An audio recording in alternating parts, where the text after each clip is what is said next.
This is Kathy Knipfer, instructor for Nursing 2203, recording the Pediatric lecture for Chapter 43, Hematologic and Immunologic Dysfunction.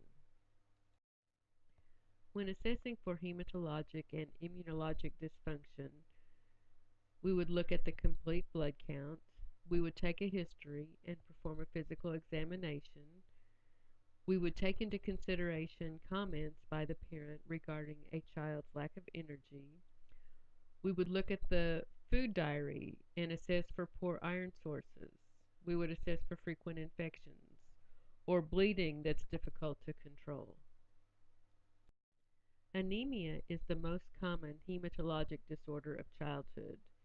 It involves a decrease in the number of red blood cells or hemoglobin concentration below normal, or both. It also involves a decreased oxygen carrying capacity of the blood. Anemias are classified according to the causes and physiology. That would mean a depletion of red blood cells or hemoglobin or both. They also may be classified according to morphology. There may be characteristic changes in the red blood cell size, shape, or color, or a combination of these. Sometimes anemia is defined as a hemoglobin less than 10 or 11 grams per deciliter. However, this cutoff may not be appropriate for children.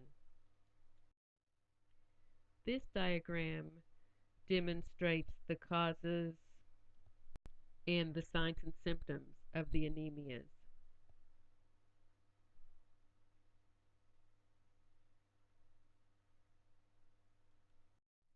The effects of anemia on the circulatory system can be profound. The resultant hemodilution leads to a decreased peripheral resistance. This causes increased cardiac circulation and turbulence. These increases may produce a murmur. Cardiac failure may occur. We may see cyanosis and retardation of growth. Therapeutic management of anemia involves treating the underlying cause. We may provide blood transfusions after a hemorrhage if that's necessary. We might provide nutritional interventions for deficiency anemias. Supportive care is important. The patient would receive IV fluids to replace intravascular volume. They would receive oxygen therapy and be placed on bed rest. When assessing for anemia, we would look at the age of the child. It might provide some information about the possible etiology of the anemia. Toddlers between the ages of 12 and 36 months would be more likely to have iron deficiency anemia. We would also look at racial or ethnic background. Anemias related to abnormal hemoglobin levels are found in Southeast Asians and persons of African or Mediterranean ancestry. We would take a careful history to help identify the cause. We would examine stools for occult blood to identify chronic intestinal bleeding. We would prepare the child and family for laboratory tests. They may be subjected to multiple heel sticks, needle sticks. We would want to decrease the tissue oxygen needs. We would do this by monitoring the patient during periods of rest and monitoring their tolerance to the activities of daily living. We want to promote self-care without undue exertion. To prevent complications, we would work toward preventing infections. We would do this by avoiding exposure to people who have illnesses, adequate hand washing, and then we also want to provide adequate nutrition and oxygen to prevent tissue hypoxia. Iron deficiency anemia is caused by inadequate supplies of dietary iron. It is generally preventable by using iron-fortified cereals and formulas for infants. We would want to meet the special needs of premature infants who have a reduced fetal iron supply. Adolescents are at risk because of the rapid growth and the poor eating habits. Iron deficiency anemia is caused by any number of factors. It's common in the so-called milk babies, who ingest primarily cow's milk without adequate iron-rich foods. They're at high risk, especially between the ages of 12 and 36 months. Therapeutic management involves increasing the amount of iron the child receives. The prognosis is good unless it's severe and long term. If it's severe and long term, it can affect cognition, behavior, and motor function. Nursing care management would involve dietary modification and iron supplementation. Sickle cell anemia is one of a group of diseases termed hemoglobinopathies. It involves partial or complete replacement of the normal hemoglobin with an abnormal hemoglobin. Sickle cell diseases include sickle cell anemia, SCA, which is the most common, sickle cell C disease, sickle cell hemoglobin E disease, and sickle thalassemia disease. Sickle cell anemia is an autosomal recessive disorder. 9% of African Americans are carriers or have the sickle cell trait.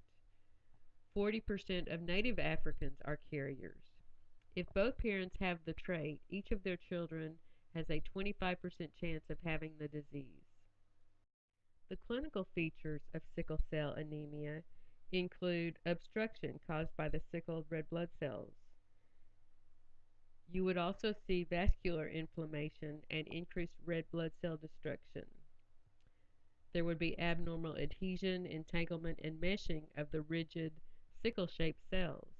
This results in local hypoxia and cellular death. Sickling is not apparent until later in infancy because of the presence of fetal hemoglobin. Here is a picture of the circulating normal blood cells compared to the abnormal sickled red blood cells as they circulate.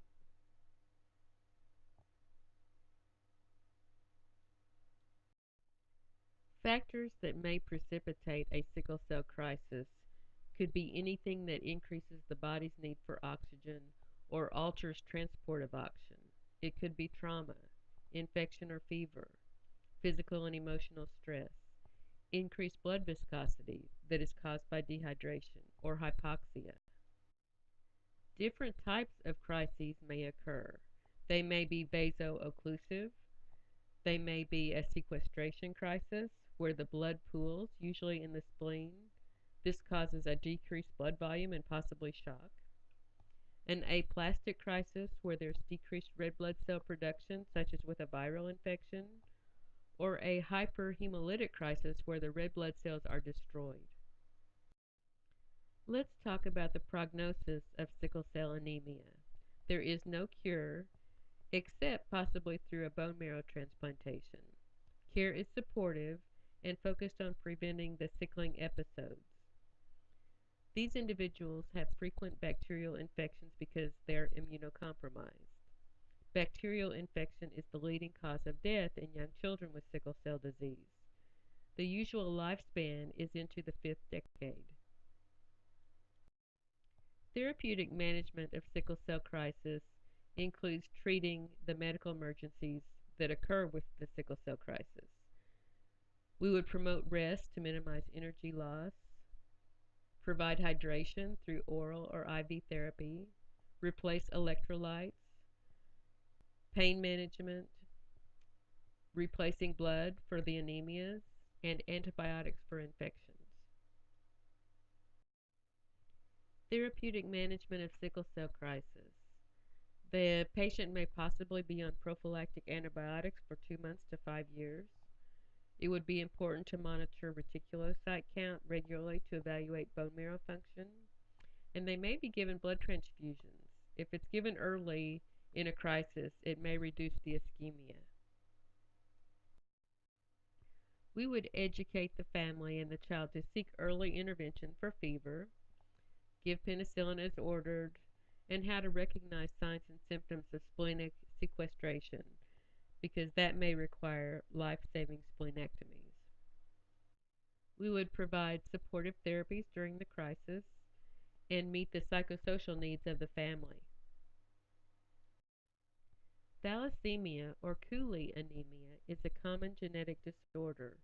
It involves deficiencies in the rate of production of the globin chains in the hemoglobin. It affects mainly descendants of people living near the Mediterranean Sea. Thalassemia results from defective synthesis of hemoglobin, structural impairment of red blood cells, and shortened life of red blood cells. There is an overabundance of erythrocytes in the bone marrow. There are four forms of thalassemia. Thalassemia minor, which would be the asymptomatic silent carrier. Thalassemia trait, which involves mild microcytic anemia. Thalassemia intermediate, which involves moderate to severe anemia plus splenomegaly. Thalassemia major, also known as Cooley's anemia, that involves severe anemia necessitating transfusions to survive. The onset of thalassemia may be insidious and occur during the later half of infancy. We would see a low hemoglobin and hematocrit values. We would look at the hematologic studies. The red blood cell changes often are seen by 6 weeks of age. The presentation would be severe anemia and growth failure. Therapeutic management of thalassemia involves blood transfusions to maintain normal hemoglobin levels. A potential complication is hemosiderosis or iron overload. This condition is treated with iron chelating drugs such as deferoxamine. These types of drugs bind excess iron for excretion by the kidney.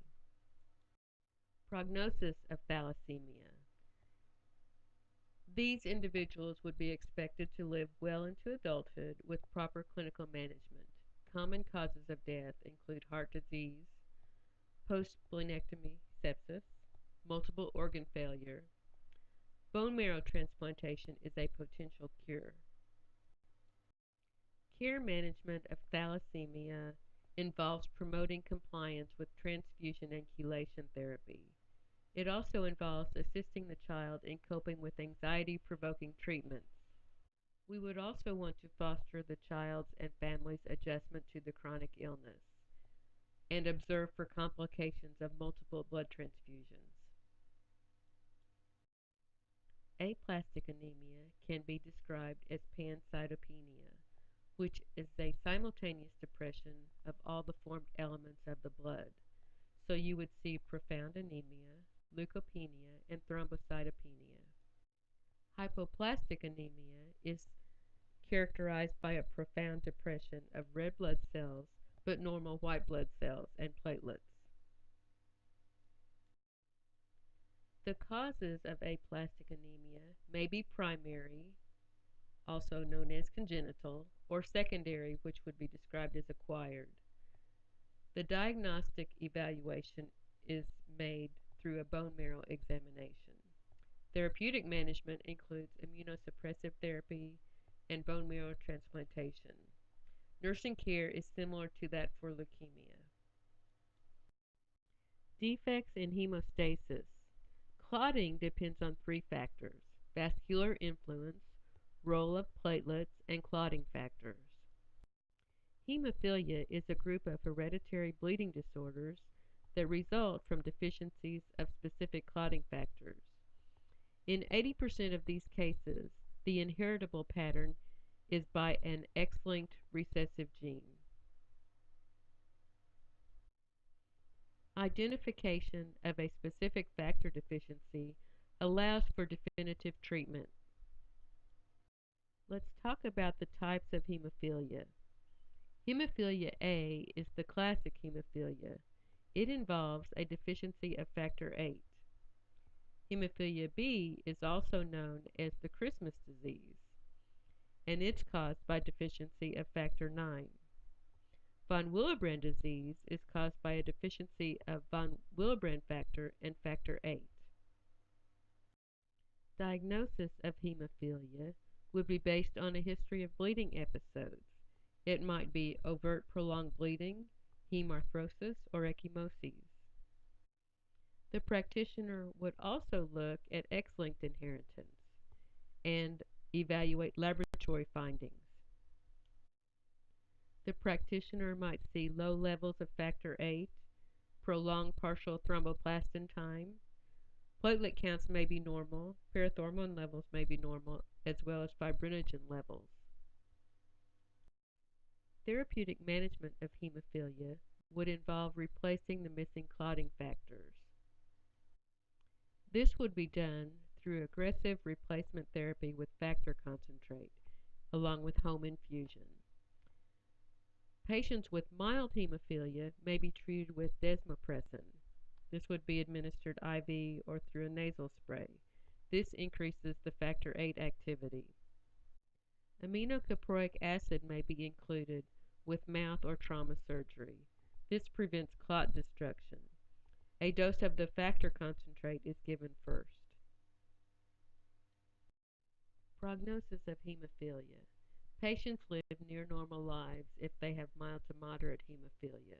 Control of symptoms and limiting joint damage improve the quality of life. Treatment options for the future include gene therapy, where a working copy of the factor VIII gene is introduced. Managing care of hemophilia. We would want to prevent bleeding through a safe environment and dental hygiene. We would recognize and control bleeding and use RICE, rest, ice, compression, elevation. We want to prevent the crippling effects of bleeding and support the family and provide home care. We may need to provide genetic counseling. Immune thrombocytopenia is also known as idiopathic thrombocytopenic purpura. It is an acquired hemorrhagic disorder characterized by thrombocytopenia, which is excessive destruction of platelets, purpura, which is a discoloration caused by petechiae beneath the skin. There is usually a normal bone marrow with a possible increase in the number of immature platelets or eosinophils. There is reduced platelet survival and impaired platelet production. Immune thrombocytopenia, or ITP. It is acute and self-limiting. It often follows an upper respiratory infection or another infection. The chronic form would last longer than 12 months.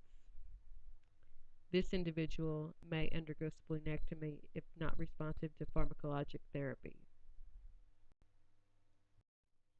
Diagnosis of immune thrombocytopenia is based on clinical manifestations, such as easy bruising and bleeding from mucous membranes. Refer to box 43-6 on page 1378. There is no specific test. Patients are given tests to rule out other diseases such as SLE, leukemia, and lymphoma. Therapeutic management of ITP is primarily supportive. They may be given prednisone and IV immunoglobulin. Also, anti-D antibody can be given after 24 hours. This increases the platelet count, but it's not appropriate for an active bleeder. For prognosis for ITP, the disease is self-limiting without major complications. For the patient with immune thrombocytopenia, or ITP, the nurse should teach the patient to avoid contact sports such as bike riding, gymnastics, inline skating, climbing, or running. The nurse should encourage quiet activities and encourage them to avoid injuries to the head. Disseminated intravascular coagulation, or DIC, is a disorder of coagulation that occurs as a complication of numerous pathologic processes, such as hypoxia, acidosis, shock, or endothelial damage. Pathophysiology of DIC.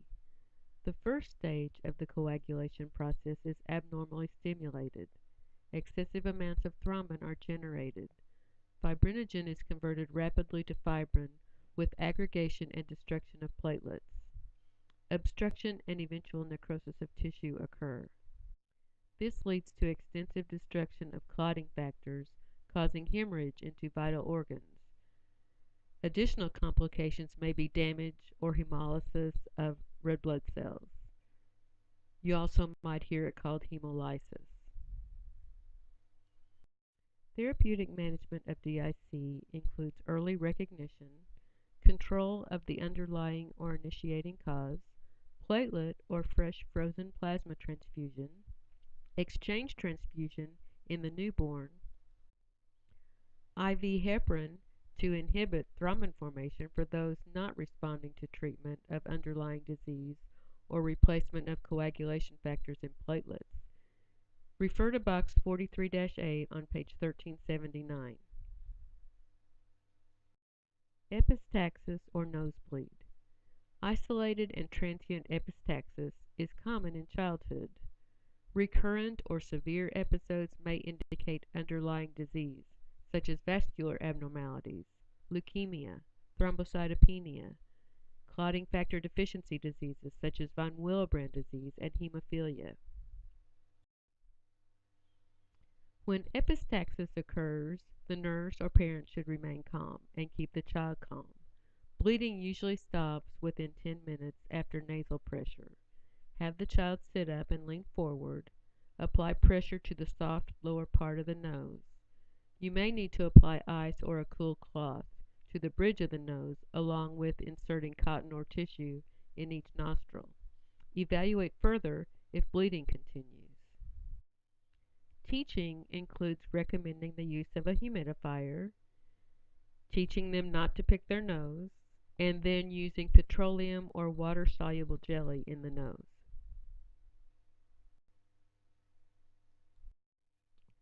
Neoplastic disorders are the leading cause of death from disease in children past infancy. Almost half of all childhood cancers involve the blood or blood-forming organs. Examples would be leukemia and lymphomas. Leukemias are the most common form of childhood cancer. The incidence is 3 or 4 cases per 100,000 white children under the age of 15. It's more frequent in boys older than the age of 1. The peak onset is between 2 and 5 years of age. Survivability is improving. The survivability for acute lymphoid is better than the survivability for acute non-lymphoid. Leukemia is a broad group of malignant diseases of the bone marrow and the lymphatic system. The classifications are increasingly complex. There are different forms of leukemia. Acute lymphoid leukemia, or ALL, is also known as lymphatic, lymphocytic, lymphoblastic, and lymphoblastoid leukemia. Acute non-lymphoid, or myelogenous leukemia, abbreviated ANLL or AML, is also known as granulocytic, myelocytic, monocytic, myelogenous, monoblastic, and monomyeloblastic leukemia. Stem cell or blast cell leukemia is also referred to as a lymphoid type. Leukemia is an unrestricted proliferation of immature white blood cells in the blood-forming tissues of the body. The liver and the spleen are the most severely affected organs. Leukemia demonstrates the same neoplastic properties as solid tumors. It infiltrates and replaces tissue of the body with non-functional leukemic cells. Although leukemia is an overproduction of white blood cells, often the acute form causes low leukocyte count. Cellular destruction takes place by infiltration and subsequent competition for metabolic elements. Consequences of leukemia include anemia from decreased red blood cells, infection from neutropenia, bleeding tendencies from the decreased platelet production, marked infiltration, enlargement, and fibrosis of the spleen, liver, and lymph glands. It also causes weakening of bone and increased risk of fractures. Diagnosis is based on the history and physical manifestations. The peripheral blood smear shows immature leukocytes and frequently low blood cell counts. A lumbar puncture is used to evaluate central nervous system involvement. Definitive diagnosis is acquired through a bone marrow aspiration or biopsy. There are 4 phases of therapy. Induction therapy lasts for 4 to 6 weeks. Next is the central nervous system prophylactic therapy or intrathecal chemotherapy. The third phase is intensification or consolidation therapy with the purpose to eradicate residual leukemic cells and prevent resistant leukemic clones. The fourth phase is maintenance therapy to preserve remission. Hematopoietic stem cell transplantation, or HSCT, has been successfully used when treating children with ALL and AML.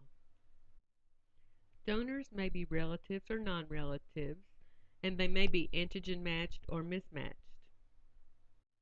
Umbilical cord blood may also be a source. These stem cells are capable of differentiating into specialized cells of the hematologic system. Complications include graft versus host disease and severe organ damage. Factors for determining prognosis for leukemia include the initial white blood count, the age at the time of diagnosis. The prognosis is better if they're diagnosed between the ages of 2 and 9. Also, it depends on the type of cell involved and what their gender is. Girls have a better prognosis. Another factor is karyotype analysis. Care of the patient with leukemia. We should prepare the child and family for procedures, be focused on relieving pain, prevent complications of myelosuppression, like preventing infection. We would wash our hands with antiseptic solutions, provide a private room, provide visitor restriction of those with an active infection, and also administration of granulocyte colony stimulating factor, or GCSF. To prevent hemorrhage, we want to avoid injury, avoid skin puncture, meticulous mouth care. It may require administration of platelet-rich plasma or platelet concentrates. And also we want to prevent the anemia. And we would use precautions with chemotherapeutic agents. When managing care of a pediatric patient with leukemia, we would also manage problems of drug toxicity.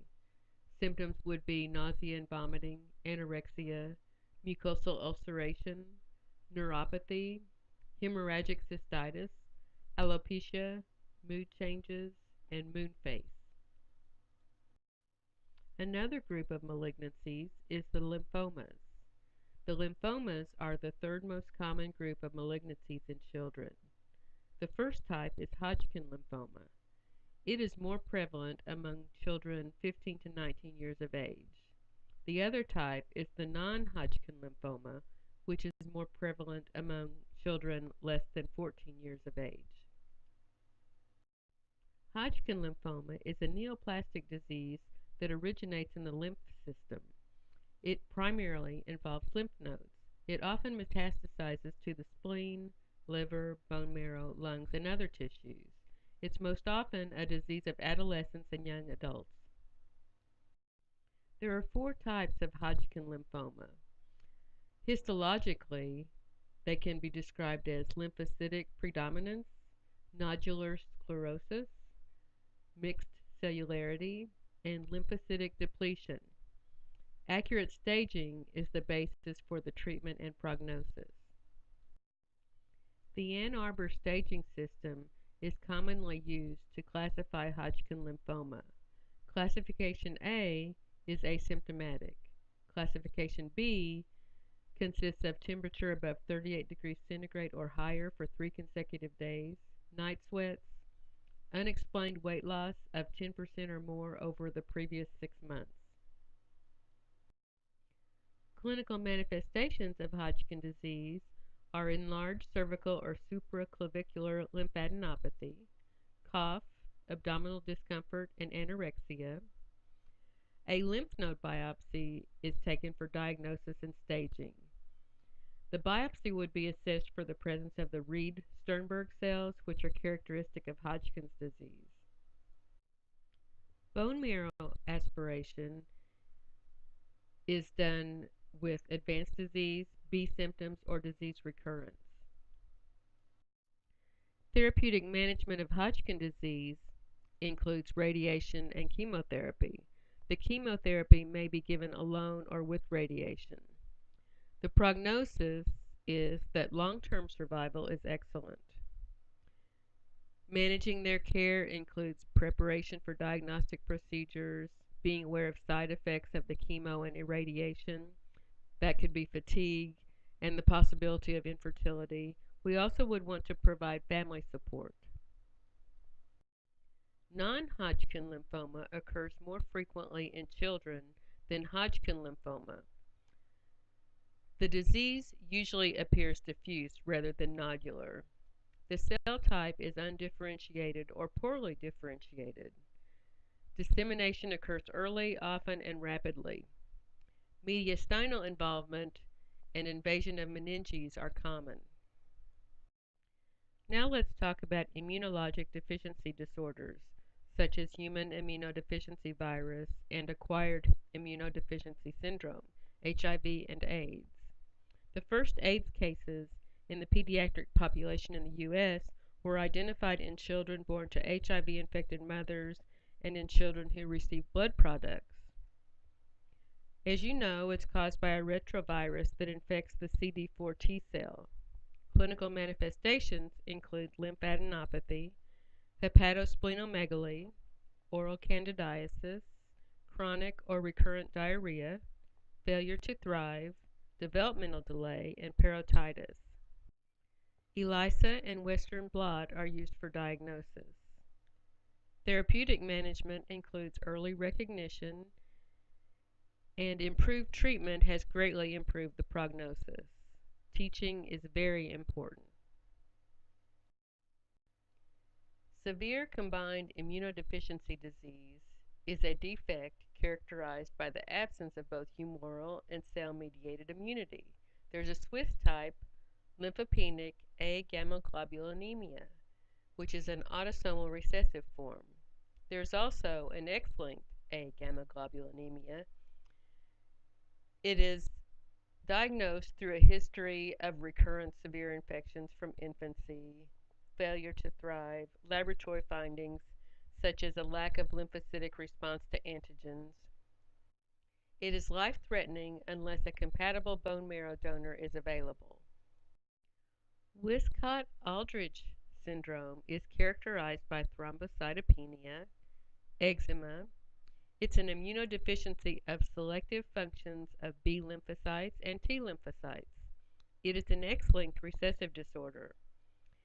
It has a poor prognosis unless HSCT is used. It may also be treated with platelet transfusions, IV immune globulin for passive immunity, prophylactic antibiotics, and then the local therapy for the eczema. When administering blood transfusion therapy for hematologic disorders, it is important for the nurse to verify the identity of the recipient as well as the donor's blood group. The first 50 milliliters, or 20% of the volume, whichever is smaller, should be administered slowly. The nurse should stay with the child. You should follow the hospital policy on any blood transfusions. Generally, they are administered with normal saline, and normal saline should be available. Vital signs should be monitored. An appropriate filter should be used. Blood should be used within 30 minutes of its arrival on the unit and should not be infused over longer than 4 hours. Another nursing responsibility is to monitor for transfusion reaction. Blood sets are not based on microdrips. The drop factor is usually 10 to 15 drops per milliliter instead. Transfusion reactions include hemolytic reactions. Those would be the most severe, but they're rare. Febrile reactions, which are characterized by fever and chills. Allergic reactions would be manifested by urticaria, pruritus, and laryngeal edema. Ear emboli may occur when blood is transfused under pressure. Also, blood transfusions may cause hypothermia. HSCT, or stem cell transplants, are used to establish healthy cells in both malignant and non-malignant disease. It involves ablative therapy, where high doses of combination chemo, with or without radiation, are used to eradicate unhealthy cells and suppress the immune system to prevent rejection of the transplanted marrow. As stated previously, stem cells are harvested from bone marrow, peripheral blood, or umbilical vein of the placenta. They are given to the patient by IV transfusion. The newly transfused stem cells repopulate ablated bone marrow. Types of stem cell transplants include allogenic, where stem cells come from histocompatible donors. They might come from umbilical cord blood, or they might be autologous, where stem cells come from the patient's own marrow.